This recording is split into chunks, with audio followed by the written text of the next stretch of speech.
Сега ќе продолжам со решетање.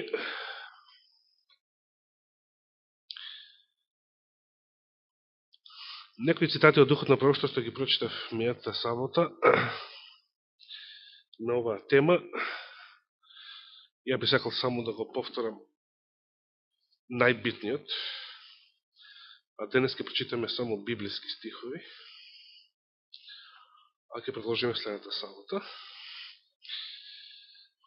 Значи, во книгата Настани на последното време, најлесно таму, иако изворниот цитат се наоѓа прво сведоштво до црквата, 181 страница. Многу лесно, 181. Например, првиот ден е и 8 ден. 181. Значи, прво сведоштво, прва книга, 181. Елена Вајд вели, запрашав, што значи решетањето што го видов? Ми беше покажано дека тоа ќе биде предизвикано од отвореното сведоштво кое верниот сведок, Амин, го објавува во својата порака до Лаодикеја. Тоа ќе влијае на срцето на примателот, ќе го наведе да го издигне знамето и да ја објави вистинската вистина. Се разбира, не постои друга вистина, освен вистинската. Некои нема да го поднесат тоа отворено сведоштво. Еве го тоа. Еве дури зашто е, само да дочитаме, тие ќе станат против него и тоа ќе доведе до решетање помеѓу Божиот народ. Ја веќе споменав дека тоа се случува веќе години назад во Адвентичката црква исто така, особено Адвентичките факултети. Затоа е поточно да се каже дека оние што го немаат Христа во срцето, тие ја немаат вистината. Бидејќи вистината не е филозофија. Вистината не е наука. Вистината не е само доктрина. Иако вистината подразбира доктрина, не може да се исклучи доктрина од вистината. Како што би сакале екуменистите. Но вистината не е само доктрина. Вистината е личност. Сега, ако Исус тропан од надворешна страна на вратата на моето срце, значи јас ја немам вистината. Ако го се бијам во гради и велам, ние да те имаме вистината, тоа значи дека ја немаме, значи бидејќи се фалиме со нешто што се фалиме со нешто што го немаме. Мислиме дека сме богатите.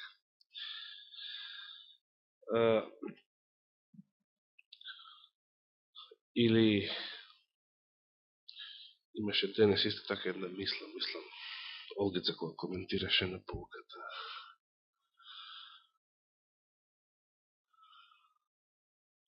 Ми избега. Вред, не е битно. Сега ми текна. Значи, јас само дофрлив. Да, ја дофрлив од место, реков, проблемот е што, таа праша што е проблемот. Проблемот е што ние не ја признаваме таа диагноза.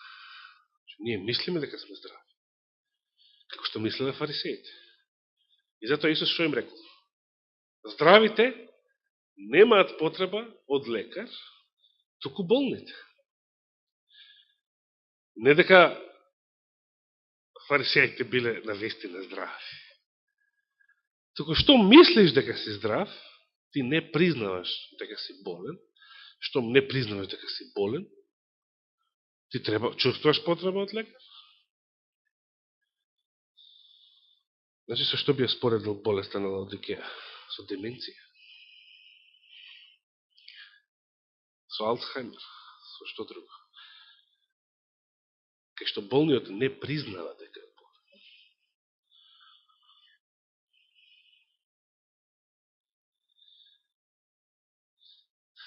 Тешко, наистина, тоа е многу тешко. Прво треба да признаеме дека верниот сведок на вистина вака ја опишал нашата состојба. Дека е вистински ваквиот опис. И кога тоа ќе го признаеме, тогаш решението е лесно. Зашто решението постои. Тоа злато, таа очна маст, таа бела облека за кој што и тогаш зборувавме. Но сега тука се занимаваме само со решетањето, кај што Елена Вајд видела, значи тоа е било покажано во визија, дека некои нема да го поднесат ово отворено сведоштво. Нема да го поднесат. И тие ќе станат против него.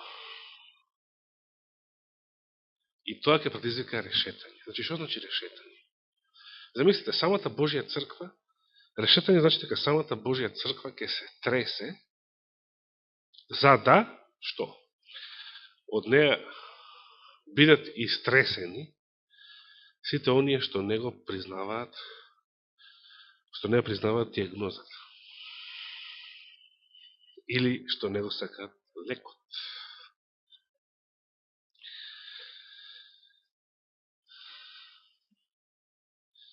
Можеме да си замислиме што ќе представува тоа решетање. Еднаш на времето слушав една, како вистински настан беше представено. Наводно во Адвентичка црква влегол некој војник ли бил, не знам шо бил, со оружје во раката. И прашал, искочил така тука напред со оружје. Не, вака беше прашањето. Кој од вас верува?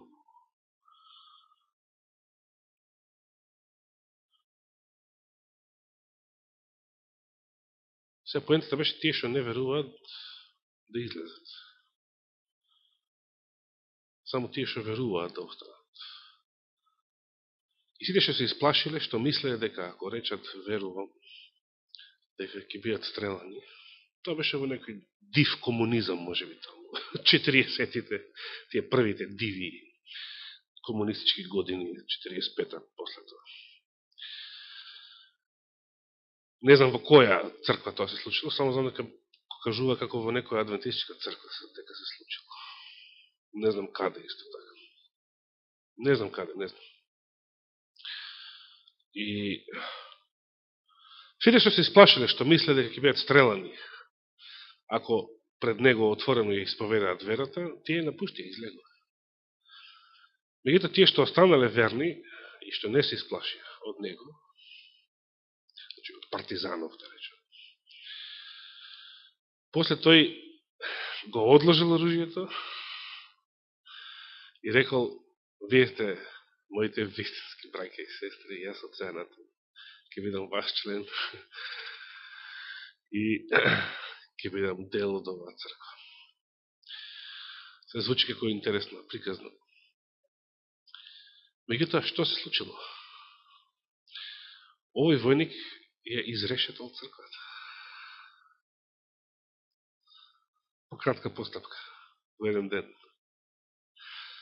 И сега се сеќавам, мислам Колин Стендиш 98 година кажуваше еден пример во Кина.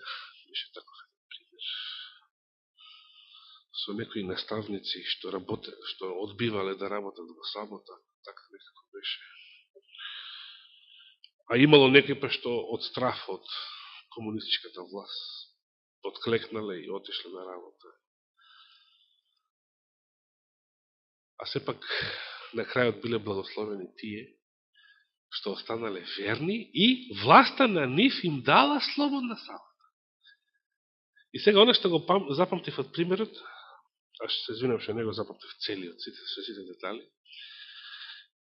оние пак што подклекнале и отишле на работа во сабота, кога виделе дека овие што не попуштиле власта им дала слободна сабота, побарале сега и тие, но не добиле. А не, вие тргнавте во сабота, покажавте, односно докажавте дека не ви е толку до саботата. Дека можете да работите во неја. Но овие кои што се цврсто останале цврсти на својата вера и на својата совест, власта не им дала слободна сабота. Што се случило? Се случило решетање по кратка постапка. Може би не толку кратка како во претходниот пример. Што ќе се случи во последното време за да настане решетање? Повторно тоа се тие искушенија и неволи. Но не толку од некој надворешен прогонител, комунисти или партизани, власт, не знам шо. Туку Елена Вајд вели, внатре во Божиот народ некои нема да го поднесат отвореното сведоштво и ќе станат против него, а што стануваат против него? Стануваат против кого?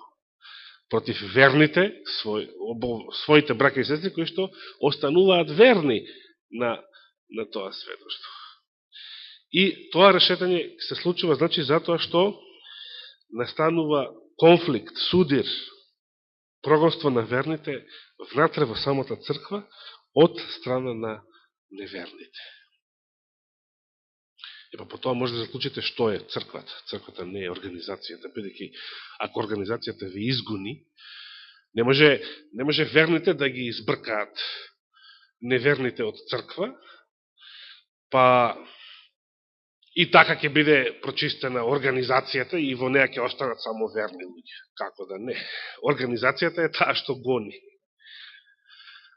Само организацијата може да ги изгони верните, но тоа не значи дека верните ќе бидат избркани од црквата, туку тоа значи дека тие се црквата. А дека црквата не е деноминација. Повели Јовче? Кој пример ги имаш ти? Ајде видиме.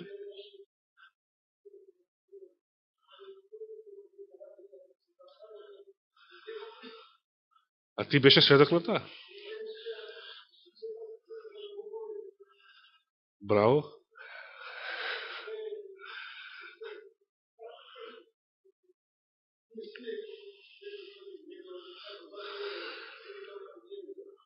А и ти беше против него?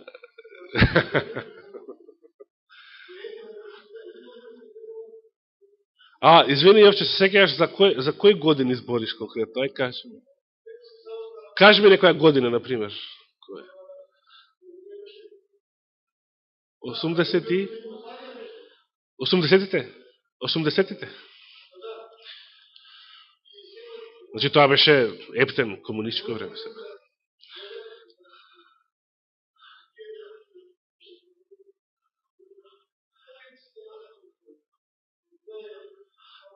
Ве победи сите вас, а? А вие работевте, вас ве тера да работите. Место да го поддржите, па сите да имате слободна сабота.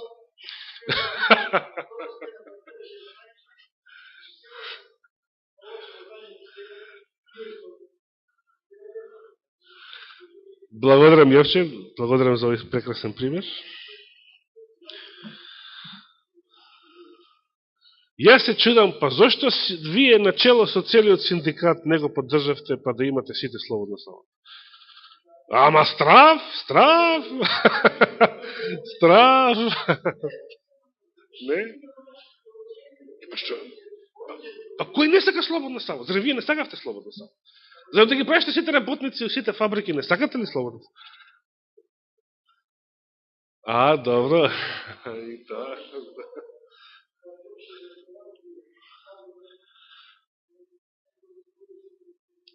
Да, петокот е поголем проблем, затоа што ја тангира секој петок. Сабота беше барем една во месецот, кажете. Така. Сега, имам уште малку време, би сакал да прочитам само некои библиски стихови на оваа тема. Па, Следната сабота, кога даде Господ живот и здравие, ќе продолжиме со позниот дожд, односно рани позни дожд, бидејќи така е во табелата, нели? Да, пробудување и реформа, ран дожд, решетање, па после тоа гласен вик позен дожд. Јас ќе ги поминам раниот и позниот дожд, па тоа ќе го поврзаме со гласниот вик, и дури после тоа ќе се вратиме на запечатување сабота, бидејќи ова го детектирав како грешка исто така во табелата. Не може запечатувањето да биде пред позниот дожд. Тоа беше трета грешка во табелата. Зошто? Зато што како може да биде запечатен без да го примиш позниот дожд? Позниот дожд треба да го примиш пред да бидеш запечатен. Прво ќе отвориме во Исаија 17.6. Да видиме што пишува тука.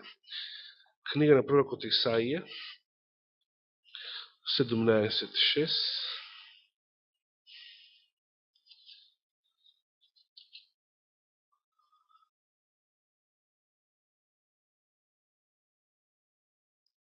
Пророкот вели, еве да дадам еден поширок контекст, ќе почнем да читаме четвртиот стих. Во оној ден ќе се намали славата на Јаков, значи на Израел. И полното тело негово ќе ослабне. Ќе ослаби Јаков.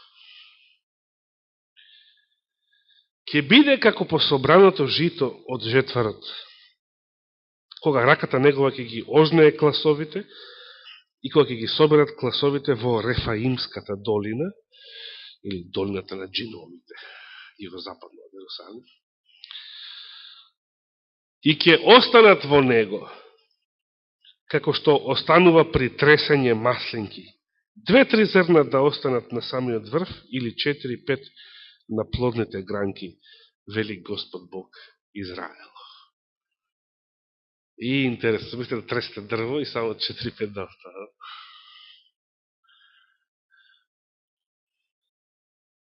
Да, јас најчесто тресев на матка магарешки сливи. Тоа дрво најчесто го тресам, бидејќи е највисоко. И некои се многу упорни, само од тресење не паѓа. Односно, само од едно тресење. А некои се упорни и по многу тресење.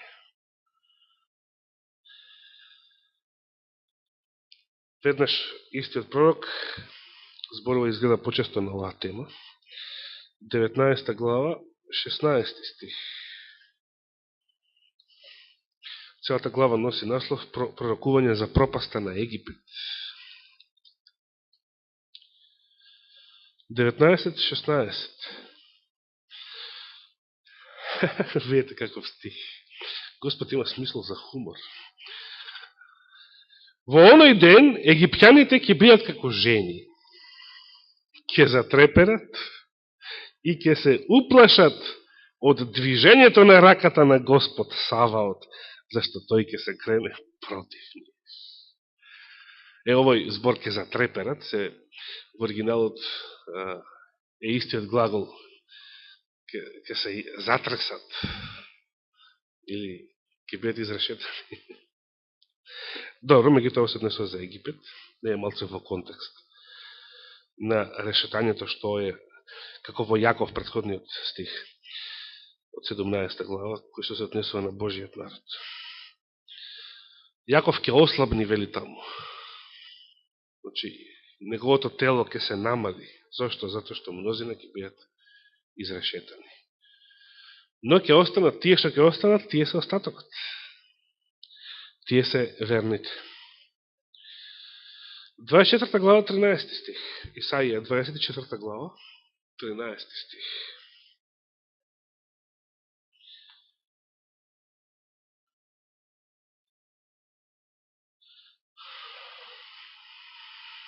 Би требало да ја читам целата глава од почеток. Убаво е да прочитам од првиот стих да читам. Еве на брзина ќе ги поминеме. Ете, Господ ја опустошува земјата и ја прави неплодна, ја изобличува и ги распрснува оние што живеат на неја. Со свештеникот ќе стане исто што и со народот, со слугата исто што и со господарот негов, со слугинката исто што и со господарката нејзина, со купувачот исто што и со продавачот, со оној кој ќе земе на заем исто што и со оној кој дава на заем. И замислите, Господ вели со меѓународниот монетарен фонд ќе биде исто како со грците. Со оној кој дава со интерес, односно со камата, исто како и со оној кој зема со камата. Земјата ќе опустоши до крај и целата ќе биде ограбена, зашто Господ го изрече тоа слово. Тагува, нажарана земјата, опаднала, тажна е вселената, небото пропаѓа заедно со земјата, и земјата е оскверната под жителите своји, зашто тие ги прекршија законите, го изменија уставот, се вели, не македонскиот, господовиот. Иако македонскиот што го изменија исто така. Страшни проклества има заради тоа. Го нарушија вечниот завет. Господ зборува за некој вечен завет. Кој е тој? Затоа проклество ја јаде земјата, а жителите нејзини трпат казна. Затоа се намалени жителите земни, малку луѓе останаа. Плаче гроздовиот сок, боледува лозата, воздивнуваат сите што се веселеа од срце.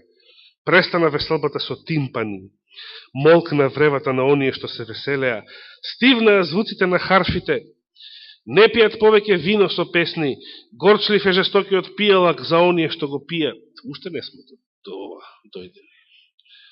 Уште се веселат луѓето. Разорен е запустениот град. Сите куки се затворени, не може да се влезе, плачат за вино по улиците, исчезна секаква радост, изгонета е секаква веселба од земјата. Во градот остана пустош, портите се искршени, а среде земјата, меѓу народите ќе биде истото што станува кога маслинки тресат, или паберки по гроздобер. Ево повторно рештањето. 30 глава, 32 стих. Тоа е последното од Исаија, што го прочитаме. 30 глава, 32 стих.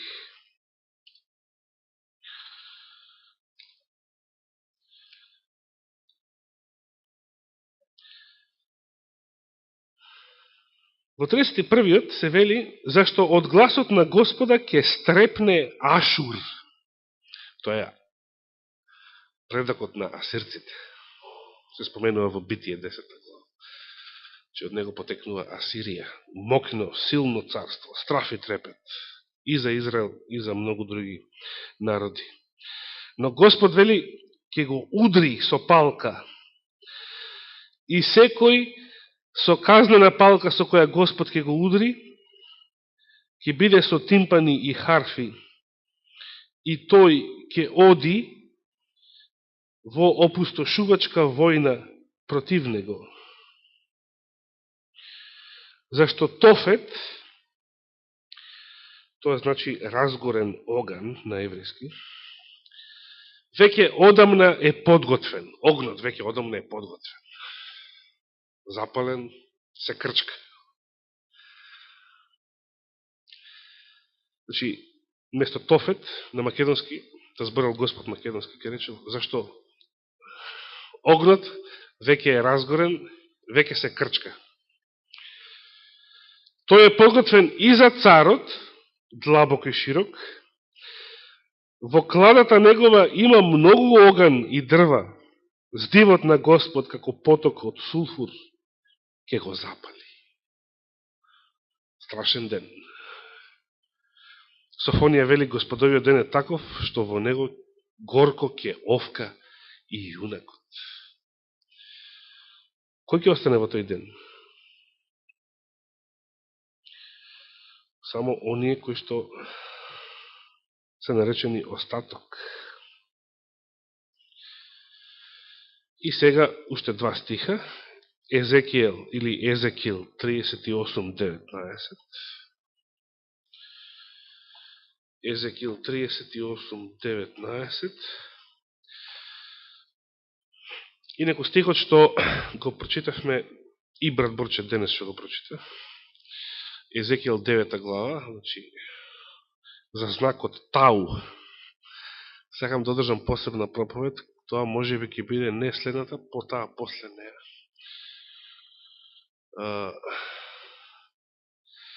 Меѓутоа, до тогаш ќе поставам едно прашање. Што значи знакот Тау? Тоа нека биде прашање за размислување, проучување и тогаш ќе го одговориме. Сега 38 глава, 19 стих. Тоа е главата што зборува за Гог и Магог. 18 стих вели: во оној ден, кога ќе дојде Гог против израелската земја, вели Господ Бог, мојот гнев ќе пламне во мојата јарост и во мојата ревност, во огнот на моето негодување. Јас реков, навистина во оној ден ќе настане голем потрес. Каде? Во земјата израелска. На кој начин ќе биде искушан Божиот народ? Треба да дојде Гог. Значи, неволите, искушенијата, притисоците од новиот светски поредок се тие што ќе предизвикаат потрес во земјата израелска. Значи, тресење, повторно тресење, решетање. И кој ќе остане? Остатокот. И завршуваме со еден новозаветен стих, Евреите 12 глава, 27 на оваа тема.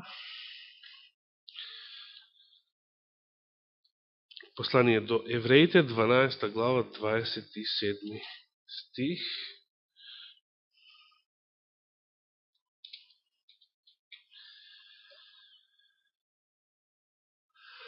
Овој превод вака тоа го превел. Значи, прво апостол Павле цитира старозаветен стих и еве да почнеме да читаме од 25-тиот ќе почнем да читам. Гледате да не го отфрлите оној кој зборува, зашто ако не останаа неказнети оние што откажаа да му служат на оној што зборуваше на земјата, а колку повеќе ние кој го отфрламе оној кој зборува од небесата. Повторно паралела.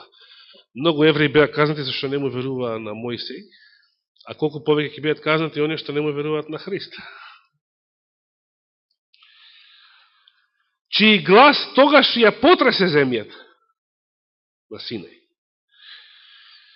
А кој сега ветува зборувајки, уште еднаш ќе ја потресам не само земјата, туку и небото. Уште еднаш. Каде е тоа? Псалм 68:8. Уште еднаш ќе ја потресам не само земјата, туку и небото. И сега Павле ги коментира овие зборови. И вели, зборовите уште еднаш означуваат што? Дека, овој превод вели, колебливото ќе се отстрани, за да остане само непоколебливото. А всушност, изворниот текст вели, зашто тоа, што може да се изрешет, да биде или ќе биде изрешетано, за да остане само тоа, што не може да се изрешета. Много интересно.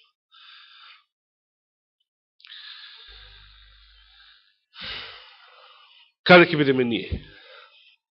Во изрешетаните или во тие што ќе останат? Па макар и 4-5 зрна. Избраните. Тоа се избраните. Знаете, кога треба да бираат специјалци,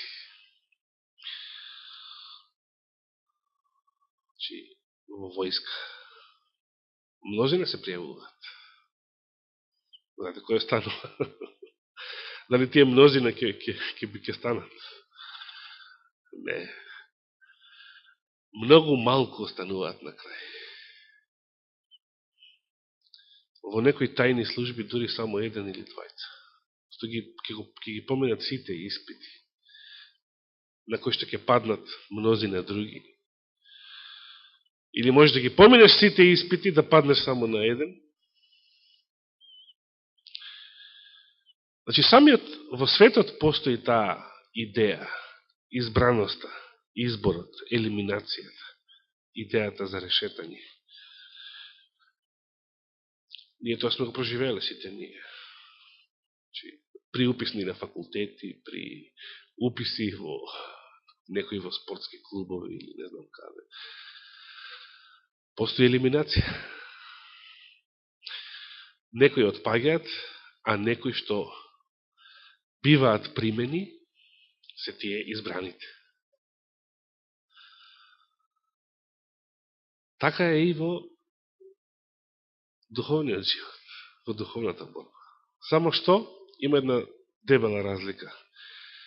Вели, таму, вели Павле, сите трчаат и само еден добива награда, а тука можете сите да ја добиете и тука борбата не е меѓу себе, значи, за да ја бидам спасен, не треба вие да бидете изгубени. Значи, не постои ривалство меѓу нас, тука, но сепак постои елиминацијата, постои решетањето, постои концептот на избраност. Дали ќе издржиме до крај, тоа ќе бидеме избраните. Ако не, ќе бидеме елиминирани во процесот, односно со библиски речник изрешетани. Нека му е фала и слава на Господа. Амин.